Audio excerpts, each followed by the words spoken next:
जो with in जो asset class categories है, मानिए जैसे इक्विटी में लार्ज कैप है, मिड कैप है, स्मॉल कैप है, उसमें भी ऑफ कोर्स हम देखते हैं मूवमेंट की वजह से लार्ज कैप ज्यादा हो गया एलोकेशन, या फिर स्मॉल कैप अच्छा कर रहा है तो उसका वैल्यूएशन बढ़ जाता है, या फिर मिड कैप के साथ भी कुछ ऐसा हम देखते हैं।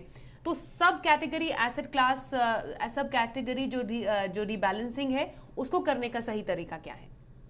जी स्वाति, तो यहाँ पर भी आपको ऊपर वाली परत के हिसाब से ही इस मिडिल परत को भी वैसे ही चलाना है आपको। यहाँ पर भी आपके निर्धारित टारगेट एलोकेशंस होते हैं कि लार्ज कैप में इक्विटी का जो हिस्सा है उसमें मान लीजिए लार्ज कैप 50% होगा, मल्टी और फ्लेक्सी कैप लेट से 30% होगा, मिड और स्मॉल 10-10% होगा मान लीजिए।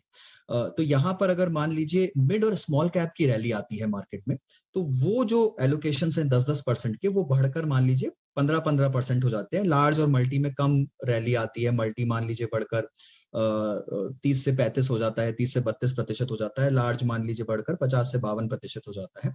तो आपको सारी कैटेगरीज को प्रपोर्शनेटली रिड्यूस करना है और उसे अपने निर्धारित एलोकेशन पर लेकर आना है।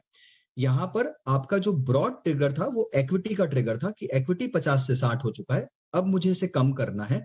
उसको कम करने का, ये 10% में कहां से कम करूं, तो वो 10% जो आप कम करेंगे वो सबसे पहले आप मिड और स्मॉल में कम करेंगे, बिकॉज सबसे ज्यादा तेज रफ्तार वहां देखने को मिली है, वहां ज्यादा उछाल आया है। और आपने जब अपने पोर्टफोलियो के पिलर्स निर्धारित किए थे तो आपने सोचा था कि मैं 10 और 10% ही रखूंगा मिड और स्मॉल में, तो वहां कम करिए। उसके बाद आप प्रपोर्शनेटली फ्लेक्सी और लार्ज कैप को कम करिए।